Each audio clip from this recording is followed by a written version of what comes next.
മന്ത്രിസഭ രൂപീകരിക്കുമ്പോഴും പ്രധാന സമൂഹങ്ങൾക്ക് പ്രതിനിധാനം ഉറപ്പാക്കുന്നത് പതിവാണ്.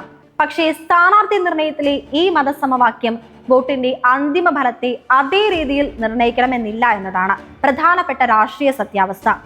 കേരള രാഷ്ട്രീയത്തെ ആഴത്തിൽ മനസ്സിലാക്കാൻ കഴിഞ്ഞ 3 നിയമസഭാ തിരഞ്ഞെടുപ്പുകളുടെ കണക്കുകൾ വ്യക്തമായി പരിശോധിച്ചാൽ 2011 ഇടത് മുന്നണിക്ക് ഏകദേശം 45% വോട്ട് ലഭിച്ചു. UDF-നാകട്ടെ ഏകദേശം 46%. വോട്ട് ശതമാന വ്യത്യാസം വളരെ ചെറുതായിരുന്നു. സീറ്റുകളിൽ ചെറിയ മുന്നേറ്റം മാത്രം. 2016 ഇടത് മുന്നണി ഏകദേശം 43.5% വോട്ട് നേടി. UDF 38.8%, BJP 10.6%. 2021 ഇടത് മുന്നണി 45.4%, UDF 39.5%, BJP 11.3%. ഈ കണക്കുകൾ 2 വലിയ മുന്നണികൾക്കും സ്ഥിരമായ 40%-ന് മുകളിലുള്ള കോർ വോട്ടുകൾ ഉണ്ടെന്ന് തെളിയിക്കുന്നു.